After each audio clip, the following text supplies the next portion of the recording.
Welcome to the Grandpa Channel, where stories don't fade, they get recorded.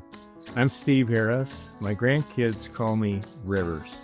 This podcast is where grandpas and grandchildren pull up a chair, turn on a mic, and let her rip.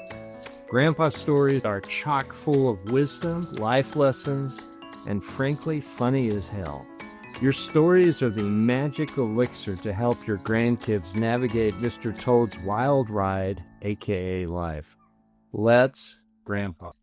Listen up, grandpas. Have you actually pulled the trigger on recording your life story? I'm talking video, baby. They want to remember your corny jokes, your crooked smile, your rugged good looks, and the jaunty bounce of your voice. What if I told you there was a really easy way to do this? Recently, I sat down and I told my life story on video. Not the whole thing, but the good stuff, the messy stuff, the funny stuff. The parts I didn't want to forget and the parts that I did not want my kids and my grandkids to forget. Planted Media made it so easy. They came to me, set up everything, and then they did some editing voodoo magic that made me look like $1 million. Go to plantedmediaco.com and tell them Rivers sent you, and you'll get a nice little Grandpa Channel discount.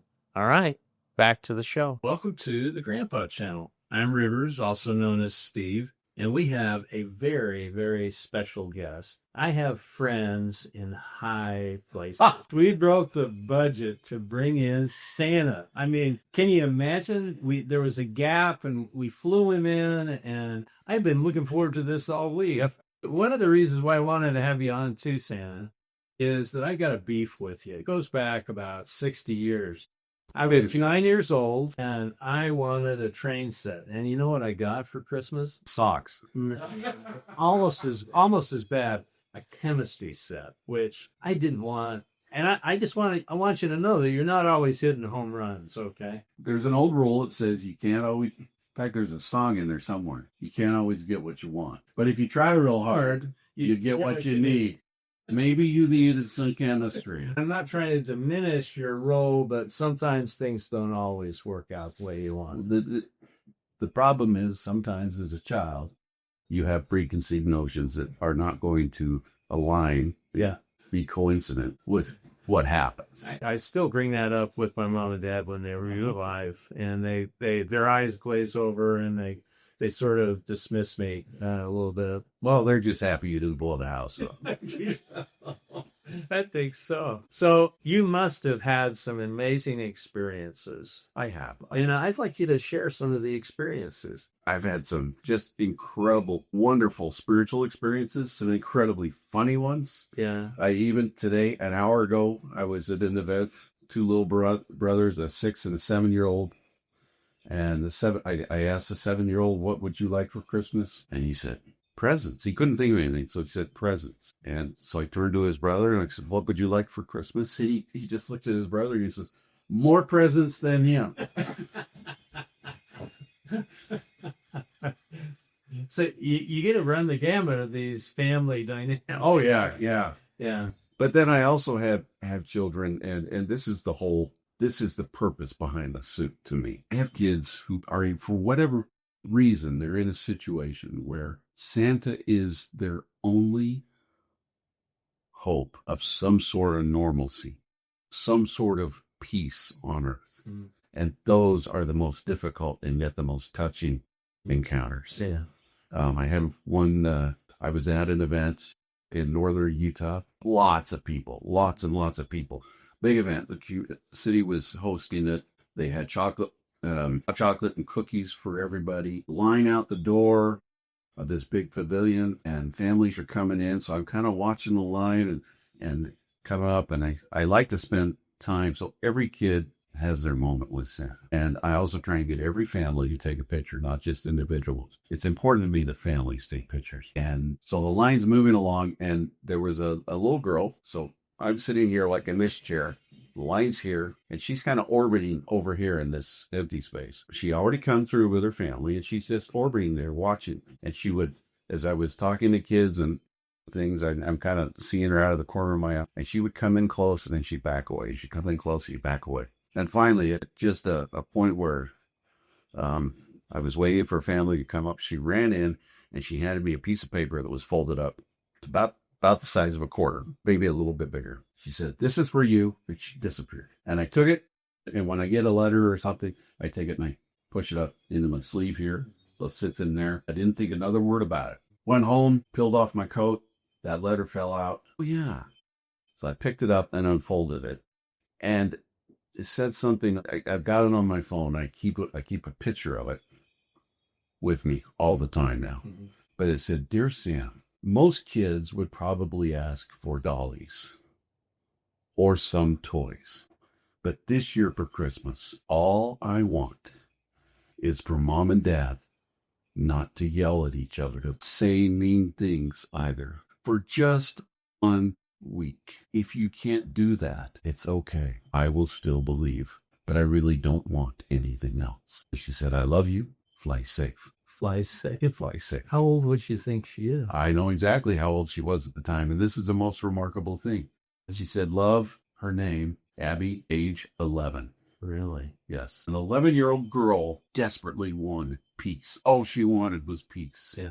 And she said a prayer to the only person she could think of. So when I put on this suit, I mean, yeah, Christmas, people think Christmas is all about getting gifts. And we do get a lot of gifts. And the kids focus on that. But the real meaning of Christmas is about giving, because we've all been given a spectacular gift from our Savior. And when I put on this suit, it's my job to represent him. And oddly enough, another part of this, not quite as serious, but the number one request I get from children, the number one, I mean, yes, they all want toys. Everybody wants a present. But before the present, they want their family to be happy. Really? That's what I get asked for more than anything Really? else. Yeah. I just want my family to be happy and together. Boy. And your imagination can't help but kind of rumble what's going on to get them to a point where they don't just want kids. Well, and it's kids are smarter and more sensitive than we as adults think they are. And they can pick up on the friction and the tension. And they can pick up on things. And they want everybody around them to be happy. I mean, that's really when it boils down to it. They want a present, but they want the present because it's fun. And they want everyone else to have fun. That's, to me, that's the mission of Santa Claus, is to bring that spirit. Did that mission dawn on you sooner or later? Just right off the bat, or is it kind of evolved over time? I'll be honest, it was kind of right off the bat. I was hesitant to assume the role. Let's face it.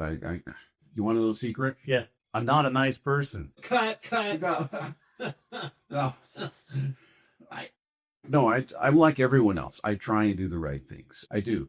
And that's what I tell kids. They're always worried. Am I on the naughty list? My mom said, my dad said, my uncle said, camera, look at it. Parents, do not ever tell your kids they're going to be on the naughty list. Because what I tell them is, look, you're on the nice list. No one can do the right thing all the time. Everybody messes up. Yeah. The key is you fix whatever you messed up and you move on and you try and do the right things. Yeah. So I try to do the right things, but I take this being Santa really serious. Like when I first thought about doing it, I thought, are you really good enough of a person to do that? And then I thought, you know what? Maybe this is a good excuse for you to start being better. Yeah. And start being a better person. So now, I mean, I figure my very last thing I'm ever going to repent of is cussing out people on I-15. But now, for the last 20-something years, I've had a license plate that says Fly 1224. Yeah. And they figure out who it is. So I better stop cussing out people on I-15. What's been the reaction on people when they see you, driving around? Has there been some jaws wide open? Because I've been doing this long enough that obviously I was doing it before smartphones existed. Yeah. And back then, people, I'd be driving along the freeway. Back then, I had a little yellow Mazda car. And I'd be cruising along in my little yellow Mazda in my red suit. And people were just like, yeah.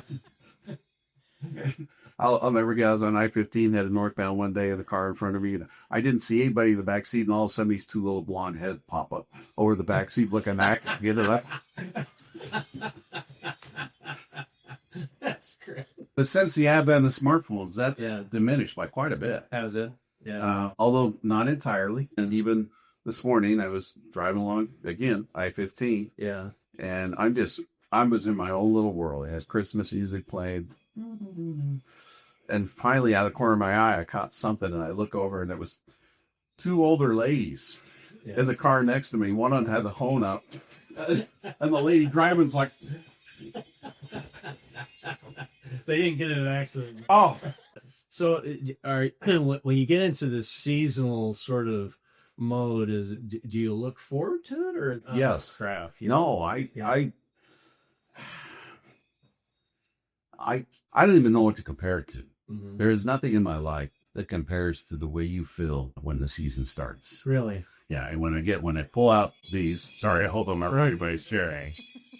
When I pull these out and I hear these again for the start of the season, Yeah. it just is like, Yeah. let's go. Yeah. But the scopes, Oh my gosh. So what are some other stories about some of the kids? You told me a couple of them. The younger brother and the older brother. That's one of my favorite ones. Yeah. So again, it's at this event where this big long line and you got to kind of watch the line. You want to make sure everybody has their time, but you don't want to take too long. You want to keep the line moving. So I'm watching the line, and I could see these two kids, these two boys, and the older one, because I had two older brothers, so I understand this perfectly, and I had two younger brothers. Yeah.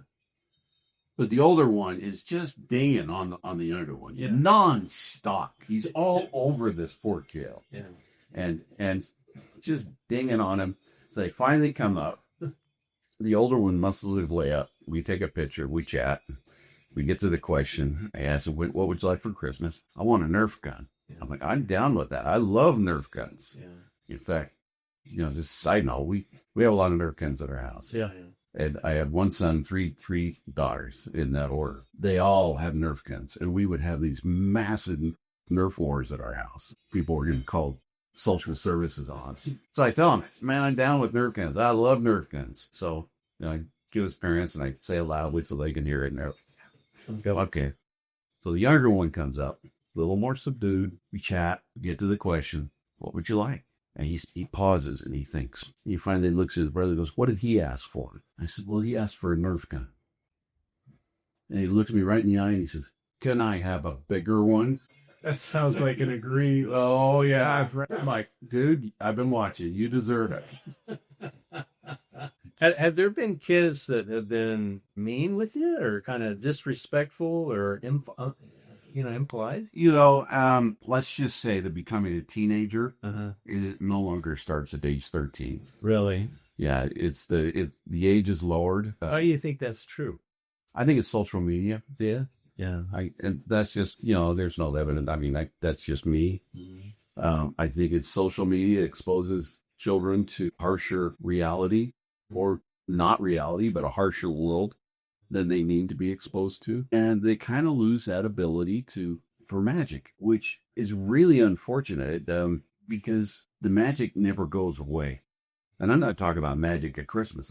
I'm just talking about the magic of life. There's so much in this world that is so cool. Mm-hmm. And they kind of lose that,